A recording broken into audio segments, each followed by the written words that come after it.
बिस्मिल्लाहिर रहमानिर रहीम। माननीय सभापति, জাতিসংঘের সাধারণ পরিষদের সভাপতি নির্বাচিত হওয়ায় প্রথমেই আপনাকে আন্তরিক অভিনন্দন জানাচ্ছি। আমি আশ্বস্ত করছি যে আপনার এই দায়িত্ব পালনকালে বাংলাদেশ প্রতিনিধি দল আপনাকে পূর্ণাঙ্গ সহযোগিতা প্রদান করবে।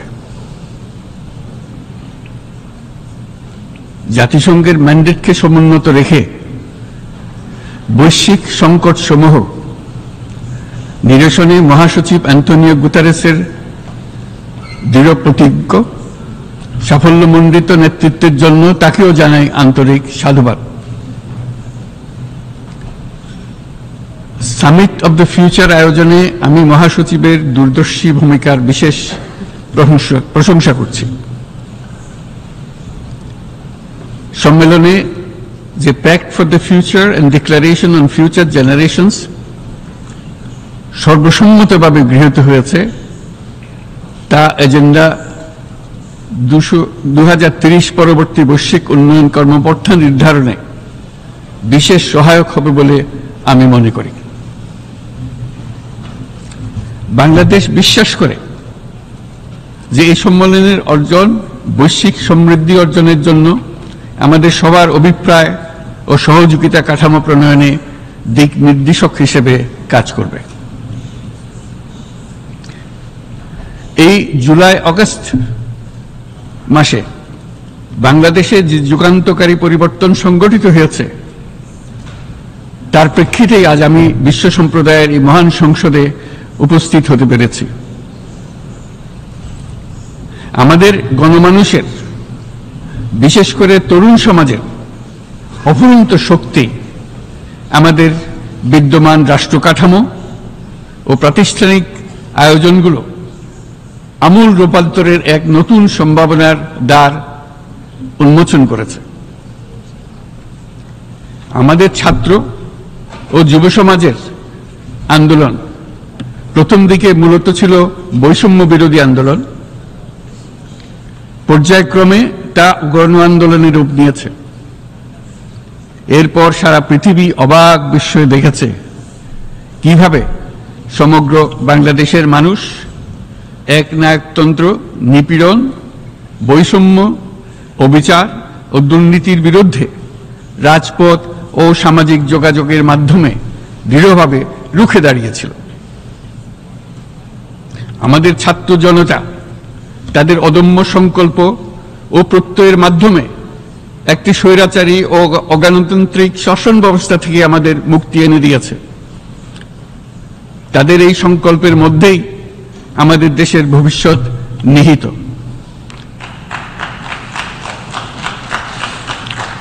যা এই দেশকে বিশ্ব সম্প্রদায়ের মাঝে একটি দায়িত্বশীল জাতির মর্যাদায় উন্নত করবে বলে আমি বিশ্বাস করি। এই গণ আন্দোলন রাজনৈতিক অধিকার ও উন্নয়নের সুবিধা বঞ্চিত বাংলাদেশের আপামর জনসাধারণকে ঐক্যবদ্ধ করেছে। বাংলাদেশের মানুষ উন্নয়ন কর্মকাণ্ডকে অন্তর্ভুক্তিমূলক অংশীদারিত্ব রূপে দেখতে চেয়েছিল।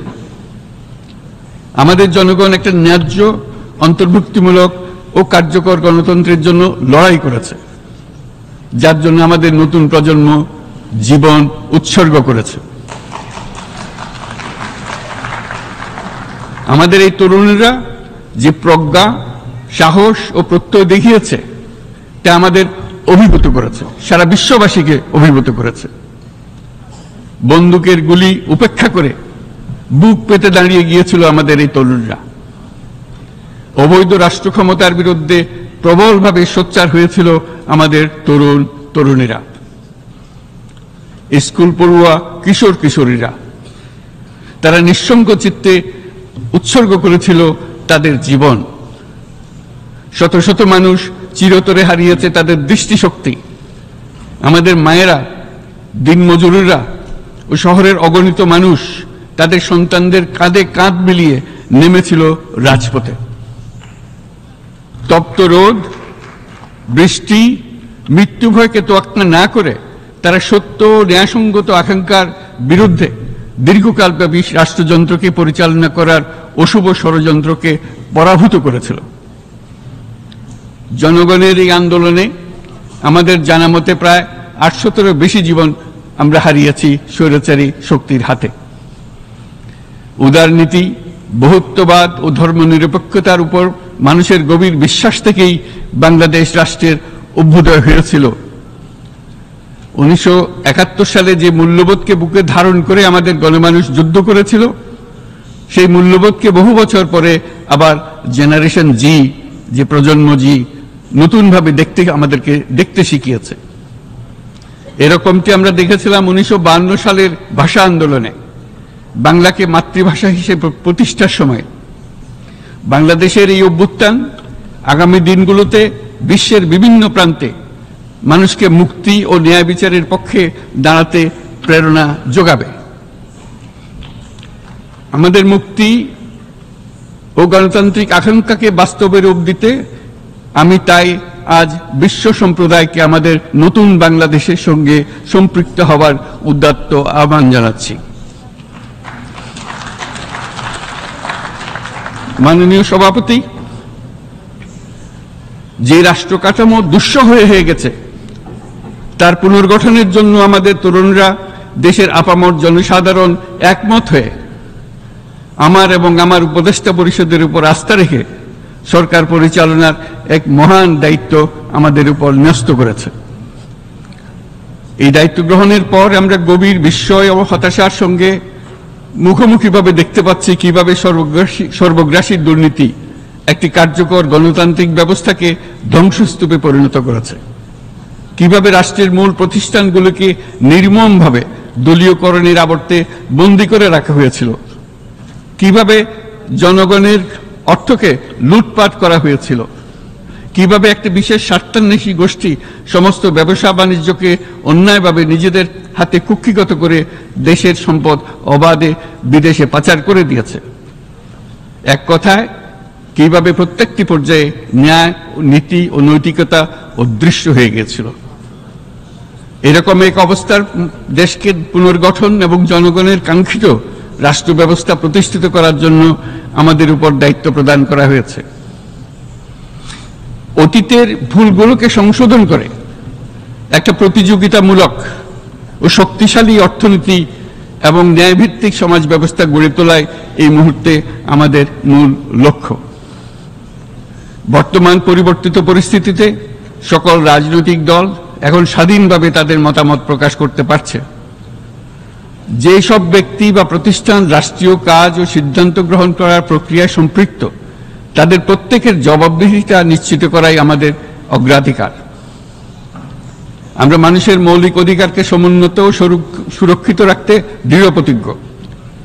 আমাদের দেশের মানুষ মুক্তভাবে কথা বলবে, ভয়ভীতি ছাড়া সমাবেশ করবে, তাদের পছন্দের ব্যক্তিকে ভোট দিয়ে নির্বাচিত করবে, এটাই জাতির আকাঙ্ক্ষা এবং এটাই আমাদের লক্ষ্য।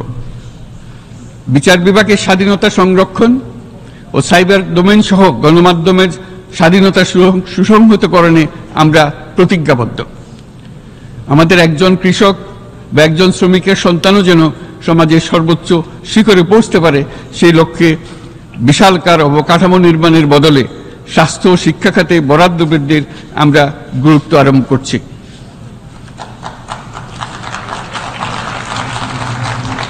রাষ্ট্র ব্যবস্থার সকল পর্যায়ে সুশাসন ফিরিয়ে আনাই আমাদের অভীষ্ট। বাংলাদেশে যেসব আন্তর্জাতিক, আঞ্চলিক এবং দ্বিপাক্ষিক চুক্তির পক্ষভুক্ত, সেগুলো প্রতিপালনে আমাদের সরকার বদ্ধপরিকর। জাতিসংঘ সহ বহুপাক্ষিক বিশ্ব কাঠামোতে বাংলাদেশের সক্রিয় অংশগ্রহণ ও অবদান অব্যাহত থাকবে। পারস্পরিক শ্রদ্ধাবোধ, মর্যাদা ও স্বার্থ রক্ষণের ভিত্তিতে বাংলাদেশ বিশ্বের সকল রাষ্ট্রের সাথে বন্ধুত্বপূর্ণ সম্পর্ক বজায় রাখবে। মাননীয় সভাপতি, গত 7 সপ্তাহের মধ্যে আমাদের সরকার বিভিন্ন গুরুত্বপূর্ণ পদক্ষেপ গ্রহণ করেছে। আমাদের অনুরোধে সাড়া দিয়ে জাতিসংঘের মানবাধিকার বিষয়ক হাই কমিশনার বাংলাদেশের গণ আন্দোলনকালে সংগঠিত মানবাধিকার লঙ্ঘনের বিষয়ে বিস্তৃত অনুসন্ধান এবং এইসব বিষয়ে ঘটনার পুনরাবৃত্তি রোধে পরামর্শ প্রদানের জন্য একটা ফ্যাক্ট ফাইন্ডিং কমিশন গঠন এবং তার কাজ শুরু করার জন্য দ্রুত বাংলাদেশে পাঠিয়ে দিয়েছে। আমি তাকে বাংলাদেশের পক্ষ থেকে অশেষ ধন্যবাদ জানাচ্ছি। দায়িত্বভার গ্রহণের 2 সপ্তাহের মধ্যে আমরা গুম প্রতিরোধে যে আন্তর্জাতিক কনভেনশন রয়েছে তাতে যোগদান করেছি।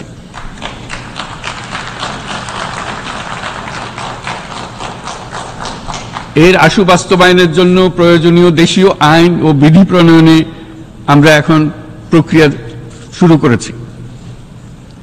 বাংলাদেশে গত 1.5 দশকে যে সমস্ত গুমের অভিযোগ রয়েছে সেগুলো তদন্ত করার জন্য একটি তদন্ত কমিশন এই মুহূর্তে কর্মরত আছে। মানুষের আস্থা আত্মবিশ্বাস ফিরিয়ে আনতে এবং নির্মম অতীত যেন আর ফিরে না আসে কোনোদিন, সেই জন্য আমরা কিছু সুনির্দিষ্ট খাতে সংস্কারকে অগ্রাধিকার দিয়েছি।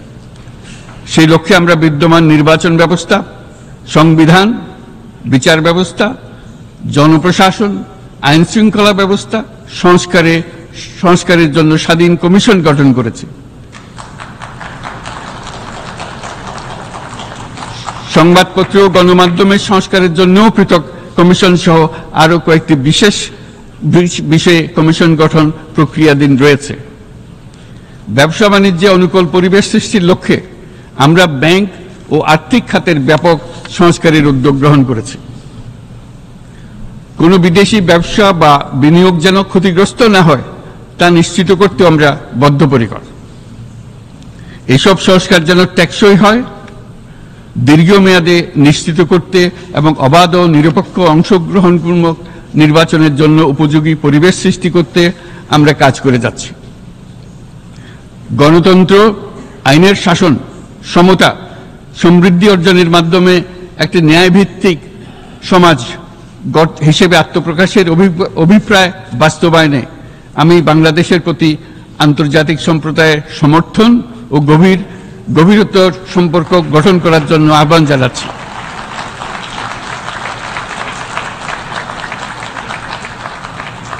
মাননীয় সভাপতি, বাংলাদেশ মনে করে যে শান্তি রক্ষা ও সংঘাত মোকাবেলা জনগণের সমৃদ্ধি নিশ্চিত করার মূল চালিকা শক্তি। সাম্প্রতিক বিপ্লবকালে আমাদের ইতিহাসের সবচেয়ে কঠিনতম সময়ে জনগণের মুক্তির আকাঙ্ক্ষা পূরণে তাদের পাশে দৃঢ়ভাবে দাঁড়িয়ে আমাদের সাহসী সশস্ত্র বাহিনী সমূহ আরও একবার শান্তির প্রতি তাদের অঙ্গীকার প্রমাণ করেছে।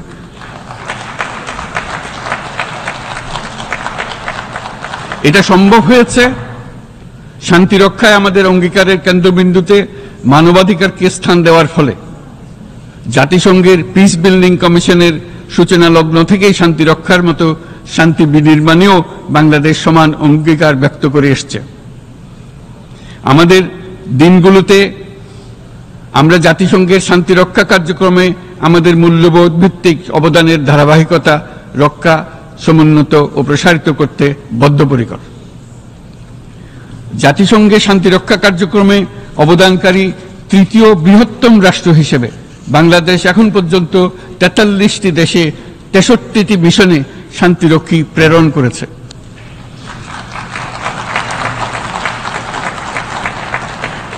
বসনিয়া থেকে শুরু করে কঙ্গো পর্যন্ত বিশ্বের বিভিন্ন প্রান্তে এসব মিশনে দায়িত্ব পালনকালে 168 জন বাংলাদেশি শান্তিরক্ষী নিজেদের জীবন বিসর্জন দিয়েছে।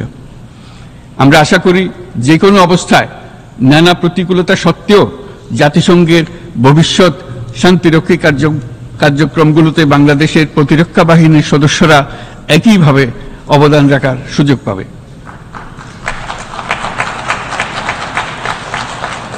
মাননীয় সভাপতি, আমাদের সকলের বাসস্থান এই পৃথিবী বৈশ্বিক অগ্রাধিকারগুলোকে সঠিকভাবে নির্ণয় করতে আগ্রহী।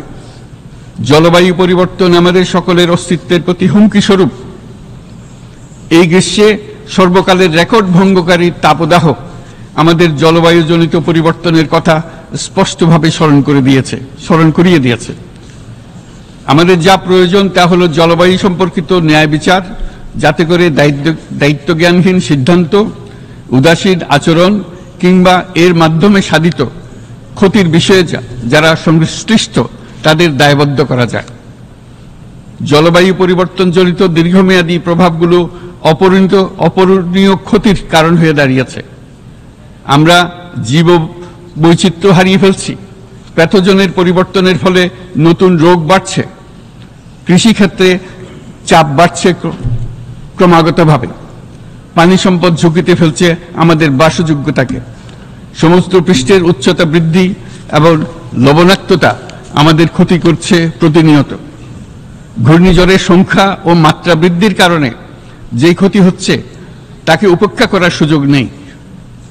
ক্ষুদ্র কৃষক, প্রান্তিক পর্যায়ে জীবিকা অন্বেষণকারীরা জলবায়ু পরিবর্তনজনিত ঝুঁকির মুখোমুখি হচ্ছে সবচেয়ে বেশি। আমি আজ এই বিশ্ব সভায়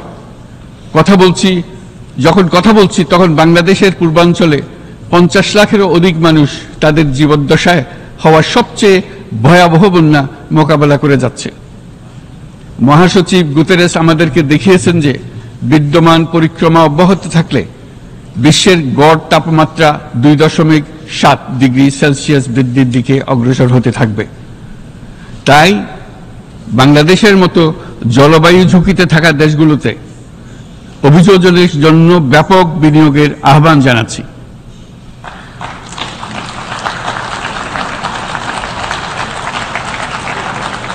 এছাড়াও উদ্ভাবনী শক্তির প্রয়োগ, অতিরিক্ত অর্থায়নের মাধ্যমে লস এন্ড ড্যামেজ ফান্ডকে কার্যকর করা আমাদের জন্য অত্যন্ত গুরুত্বপূর্ণ। একইভাবে আমাদের প্রয়োজন প্রযুক্তির সহজলভ্যতা, সক্ষমতা বৃদ্ধি। নির্দিষ্ট করে বললে আমাদের দরকার জীবন রক্ষাকারী প্রযুক্তি, বিশেষত কৃষি, পানি এবং জনস্বাস্থ্য খাতে, যেখানে ক্ষুদ্র ক্ষুদ্র উদ্ভাবন এবং সমাধানসমূহ ঝুঁকিতে থাকা জনগোষ্ঠীকে রক্ষা করতে পারে।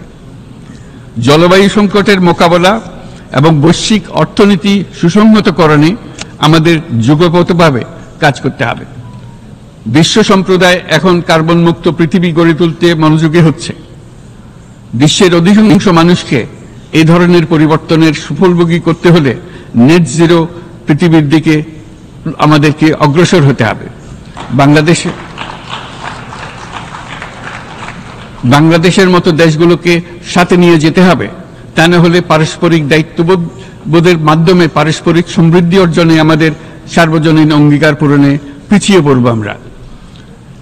এই ক্ষেত্রে আমি বিশ্বাস করি সমগ্র বিশ্ব একসাথে 3-0 লক্ষ্য অর্জনের ধারণা বিবেচনা করে দেখতে পারে, যার মাধ্যমে আমরা শূন্য দারিদ্র্য, শূন্য বেকারত্ব এবং শূন্য নেট কার্বন নিঃসরণ অর্জন করতে পারি। যেখানে পৃথিবীর প্রতিটি তরুণ তরুণী চাকরি প্রার্থী না হয়ে বরং উদ্যোক্তা হিসেবে নিজেকে প্রতিষ্ঠিত করার সুযোগ পাবে। তারা যেন এই সম্পদের সীমাবদ্ধতা সত্ত্বেও নিজ নিজ সৃজনশীলতার বিকাশ করতে পারে, যেখানে একটি ব্যবসায়িক উদ্যোগ সামাজিক সুফল, অর্থনৈতিক মুনাফা এবং প্রকৃতির প্রতি দায়িত্বশীলতার মধ্যে একটি চমৎকার ভারসাম্য আনতে পারে, যেখানে সামাজিক ব্যবসার মাধ্যমে যে কোনো ব্যক্তি ভোগবাদী জীবনধারা থেকে উত্তরণ করে সামাজিক ও অর্থনৈতিক পরিবর্তনের সৃজনশীল শক্তি হিসেবে নিজেকে প্রতিষ্ঠিত করতে পারে।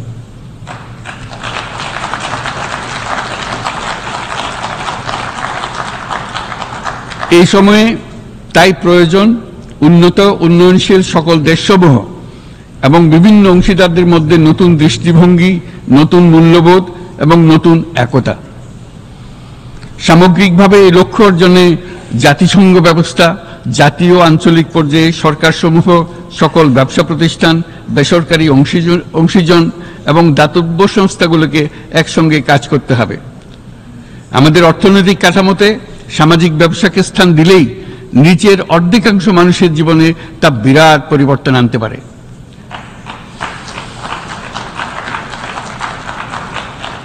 এই পদক্ষেপ একই সঙ্গে জলবায়ুর ধ্বংসাত্মক গতিকে সফলভাবে রোধ করতে পারে এবং বাজার ব্যবস্থার মাধ্যমেই এই মীমাংসা হতে পারে।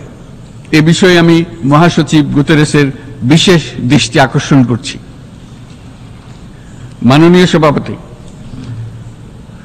বহুমুখী সংকটে জর্জরিত বর্তমান বিশ্বে যুদ্ধ এবং সংঘাতের ফলে ব্যাপক ভিত্তিতে মানুষের অধিকার খর্ব হচ্ছে। বিশ্ববাসীর উদ্বেগ এবং নিন্দা সত্ত্বেও গাজায় গণহত্যা থামছে না।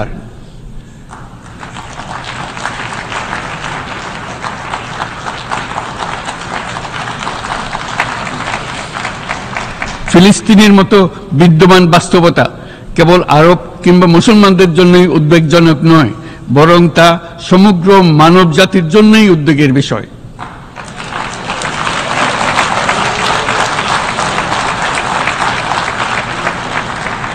একজন মানুষ হিসেবে প্রত্যেক ফিলিস্তিনির জীবন অমূল্য।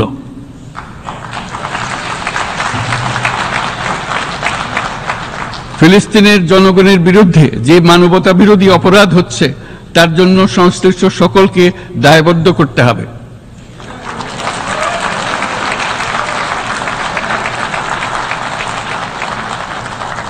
ফিলিস্তিনের জনগণের উপর চলমান নৃশংসতা, বিশেষত নারী এবং শিশুদের সাথে প্রতিনিয়ত যে নিষ্ঠুরতা বিশ্ব দেখাচ্ছে, তা থেকে নিস্তারের জন্য বাংলাদেশ অনতিবিলম্বে সম্পূর্ণ যুদ্ধবিরতির আহ্বান জানাচ্ছে।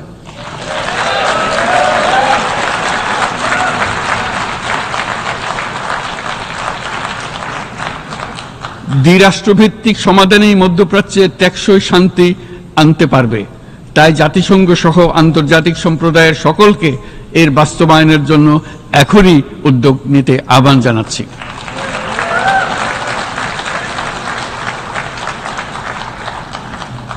গত 2.5 বছর ধরে ইউক্রেনে চলমান যুদ্ধে বহু মানুষ প্রাণ হারিয়েছে।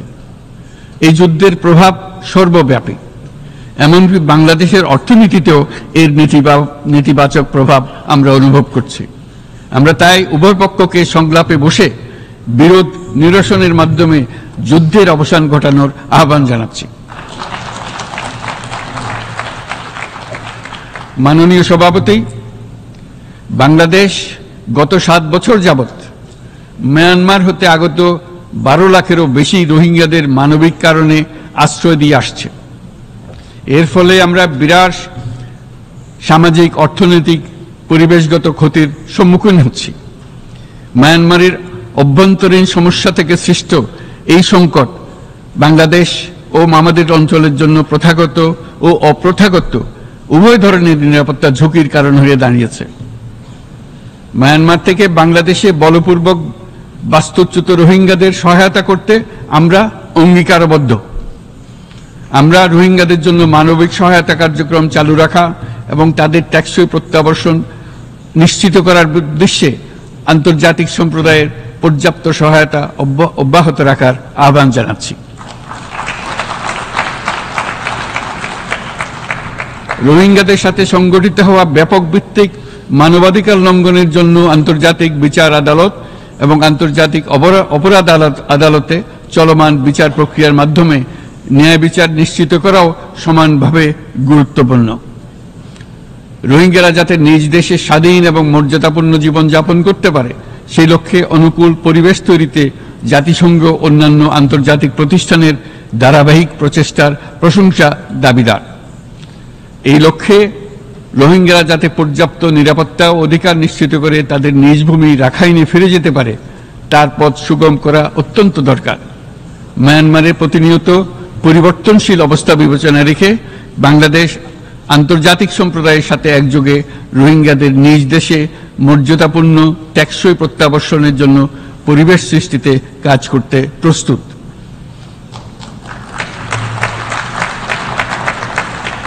মাননীয় সভাপতি, রাজনৈতিক মুক্তি এবং সামাজিক অর্থনৈতিক জাগরণ ব্যতীত শান্তি ও নিরাপত্তা নিশ্চিতে সাফল্য অর্জন করা সম্ভব নয়। প্রায় 1 দশক পূর্বে বিশ্ব সম্প্রদায় সর্বসম্মতক্রমে এজেন্ডা 2030 প্রণয়ন করেছিল। আমরা সবাই আমাদের সামষ্টিক আকাঙ্ক্ষা ও বিশ্বাস অর্পণ করেছি এই সার্বজনীন টেকসই উন্নয়ন অভিষ্টগুলো অর্জনে। সার্বিকভাবে মাত্র 17% ও কম লক্ষ্যমাত্রা অর্জন হয়েছে। স্পষ্টতই এই ক্ষেত্রে অনেক উন্নয়নশীল রাষ্ট্র আরও পিছিয়ে আছে। উন্নয়নশীল দেশগুলোকে এসডিজি অর্থায়নের বছরে প্রায় 2.5 থেকে 4 ট্রিলিয়ন মার্কিন ডলারের সমান ঘাটতি মোকাবেলা করতে হচ্ছে। উন্নয়নশীল বিশ্বের ঋণের বোঝা, ক্ষয়িষ্ণু আর্থিক সক্ষমতা এবং জলবায়ু পরিবর্তনের ক্ষতিকর প্রভাবের কারণে বাংলাদেশের মতো দেশগুলিতে বেশি ঝুঁকিতে রয়েছে। আমরা আশা করি উন্নয়নের জন্য অর্থায়ন সংক্রান্ত চতুর্থ আন্তর্জাতিক সম্মেলনে এই ধরনের জটিল এবং কাঠামোগত সমস্যাগুলোর দিকে নজর দেওয়া হবে।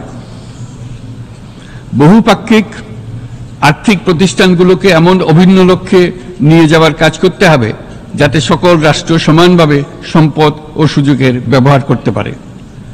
তারা নিজেদের কর্মসূচিতে সামাজিক ব্যবসাকে গুরুত্বপূর্ণ ভূমিকা দিতে পারে, যাতে নিম্ন আয়ের দেশগুলোর বাস্তবতাকে বিশেষভাবে মোকাবেলা করা যায়, যা ব্যবসায়ী উদ্যোগ এবং ব্যক্তির সৃজনশীলতাকে উদ্বুদ্ধ করে, যা বঞ্চিত জনগোষ্ঠীকে বিশালভাবে সহায়তা করে।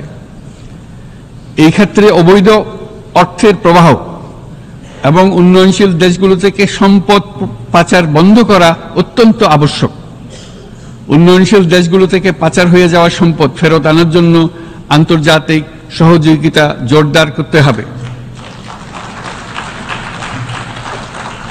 আমরা আশা করি কর ফাঁকি রোধে আন্তর্জাতিক কর কনভেনশন অতি শীঘ্রই গৃহীত হবে। মাননীয় সভাপতি, আমরা যে নিবিড়ভাবে সংযুক্ত বিশ্বে বসবাস করছি, সেখানে অভিবাসন এবং মানুষের অবাধ প্রবাহ এক অলঙ্ঘনীয় বাস্তবতা। বাংলাদেশি নাগরিকরা প্রতিনিয়ত বিভিন্ন দেশে অভিবাসী হিসেবে যাচ্ছেন। তারা বিভিন্ন দেশে তাদের কর্মসংস্থানের সন্ধানে আছেন। বিশ্বের বিভিন্ন প্রান্তে এই মুহূর্তে প্রায় 1.5 কোটি প্রবাসী বাংলাদেশি আছেন। সকলের জন্য অভিবাসনের উপযোগিতা নিশ্চিত করতে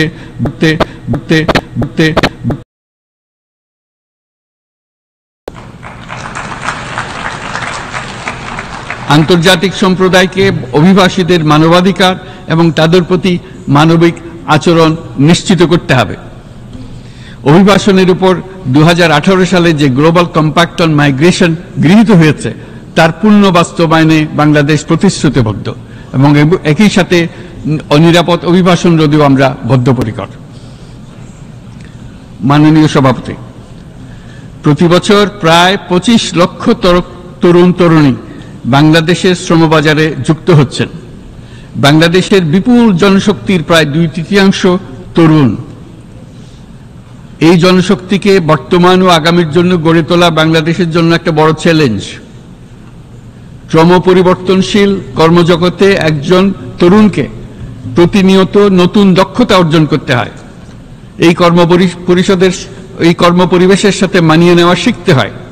এই জন্য বাংলাদেশ যখন মধ্যম আয়ের দেশ হিসেবে উন্নতি হচ্ছে, তখন আমরা শিক্ষা এবং প্রযুক্তিগত সহায়তা লাভের উপর বিশেষ জোর দিচ্ছি।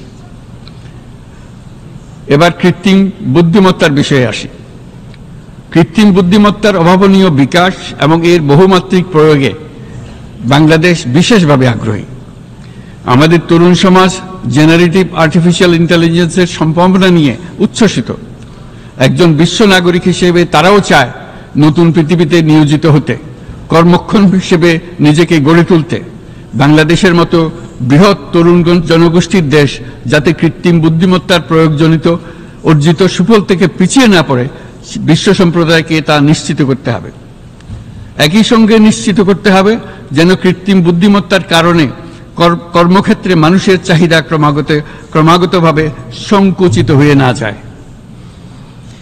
এই প্রসঙ্গে আমি উল্লেখ করি যে আমরা ভিন্ন একটা ইন্টেলিজেন্স, অটোনোমাস ইন্টেলিজেন্স, অর্থাৎ যে কৃত্রিম বুদ্ধিমত্তা নিজেই নিজের কৃত্রিম বুদ্ধিমত্তাকে সম্প্রসারিত করতে পারে মানুষের কোনো হস্তক্ষেপ ছাড়াই, তার ব্যাপারে আমরা বৈজ্ঞানিকদের দৃষ্টি আকর্ষণ করতে চাই। তারা যেন এই ক্ষেত্রে অগ্রসর হওয়ার আগে মানুষের উপরে প্রভাব সম্বন্ধে নিশ্চিত হয়ে অগ্রসর হন। আমাদের ধারণা অটোনোমাস ইন্টেলিজেন্স মানুষের অস্তিত্বকে বিপন্ন করে তুলতে পারে, কাজে এই ব্যাপারে আমাদের সম্পূর্ণ সজাগ থাকতে হবে। মাননীয় সভাপতি, আমাদের আসলে দরকার নতুন ধরনের সহযোগিতা কাঠামো, যেখানে বৈশ্বিক ব্যবসা ও জ্ঞানের অধিকারী গোষ্ঠী মানুষের চাহিদাগুলোকে যথাযথভাবে অনুধাবন করবে। আন্তর্জাতিক সহযোগিতার মাধ্যমে উন্নয়নশীল দেশগুলোর জন্য এমন একটি রূপান্তরকারী ব্যবস্থা তৈরি করতে হবে যা কর্মসংস্থান, আর্থসামাজিক প্রতিকূলতা বা জীবিকার জন্য যুৎসয় সমাধান নিশ্চিত করবে। মাননীয় সভাপতি, আমাদের প্রচেষ্টা, সক্ষমতা এবং সম্পদ একত্রীকরণের মাধ্যমে সকলের সামর্থ্য, উদ্ভাবনী শক্তি এবং সমৃদ্ধিকে কাজে লাগাতে হবে। আর্থসামাজিক উন্নয়ন এবং জলবায়ু সহনশীলতা নিয়ে আমরা প্রতিনিয়ত যে প্রতিকূলতার সম্মুখীন হচ্ছি, সম্মিলিত উদ্যোগের মাধ্যমে তার মোকাবেলা করতে হবে। বৈশ্বিক দক্ষিণের দেশগুলোকে অনন্য অর্থনৈতিক এবং সামাজিক প্রেক্ষাপটে দক্ষিণ দক্ষিণ এবং ত্রিভুজীয় সহযোগিতা এই ক্ষেত্রে বিশেষভাবে সহায়ক হতে পারে বলে আমি মনে করি। বৈশ্বিক দক্ষিণের আওয়াজকে বিশ্বব্যাপী জোরালোভাবে তুলে ধরার জন্য প্রয়োজন সম্মিলিত উদ্যোগ। সেজন্য বৈশ্বিক এজেন্ডা প্রণয়ন ও বাস্তবায়ন নিশ্চিত করতে বৈশ্বিক দক্ষিণের দেশগুলোর মতামতকে যথাযথ গুরুত্বের সাথে বিবেচনা করতে হবে। জনাব সভাপতি, কোভিড অতিমারির অভিজ্ঞতায় আমরা দেখেছি জনস্বাস্থ্যে ব্যাপক বিনিয়োগ কতটা গুরুত্বপূর্ণ হতে পারে।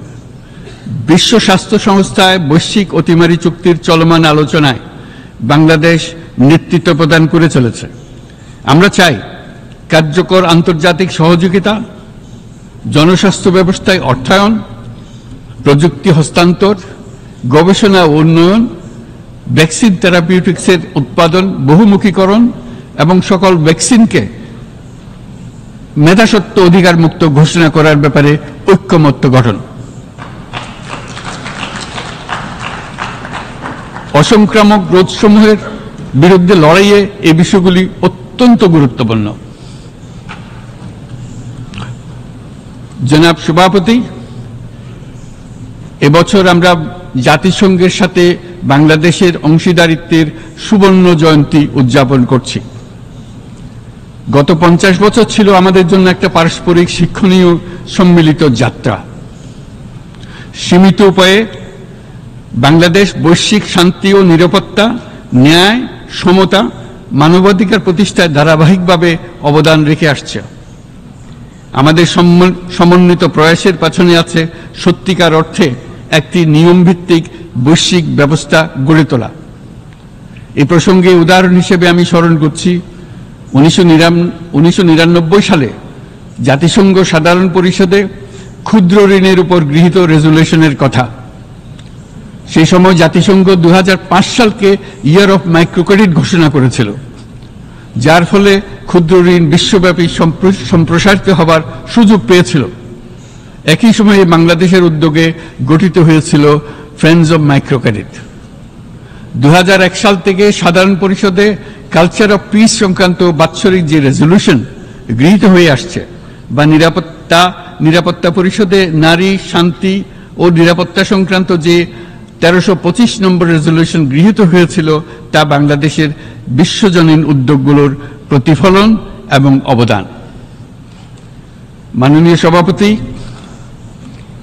আজ এই মহান বিশ্বসভায় বিশ্ব নেতৃবৃন্দের উপস্থিতিতে প্রতিধ্বনিত হচ্ছে শান্তি, নিরাপত্তা, ন্যায় বিচার প্রতিষ্ঠা এবং সম্পদের সুষম বন্টনের মাধ্যমে সকলের অন্তর্ভুক্তি নিশ্চিত করার আহ্বান। সদস্য রাষ্ট্র হিসেবে আমাদের প্রত্যেককে আজ গভীরভাবে অনুধাবন করতে হবে কিভাবে আমরা নারী, পুরুষ সকলের জন্য ও আগামীর দিনগুলোতে উদ্যোক্তা হবার সমান সুযোগ সৃষ্টি এবং তাদের ক্ষমতায়ন নিশ্চিত করতে পারি। সকল বৈশ্বিক সমস্যার সমাধানের জন্য আমাদের সবার হাতে যথেষ্ট সক্ষমতা, সম্পদ এবং উপায় রয়েছে। আসুন আমরা জাতীয় বা আন্তর্জাতিক যেসব প্রতিশ্রুতি দিয়েছি তা বাস্তবায়ন করি এবং অর্থনৈতিক ক্ষেত্রে সামাজিক ব্যবসার ধারণা প্রতিষ্ঠিত করে সকল প্রকার বৈষম্য ও অসমতার অবসানে ঐক্যবদ্ধভাবে আমরা কাজ করি। বাংলাদেশের তরুণরা প্রমাণ করেছে যে মানুষের স্বাধীনতা, মর্যাদা ও অধিকার সমুন্নত রাখার অভিপ্রায় কোনো উচ্চাভিলাষ নয়, বরং এটা সকলের নিশ্চিত প্রাপ্য।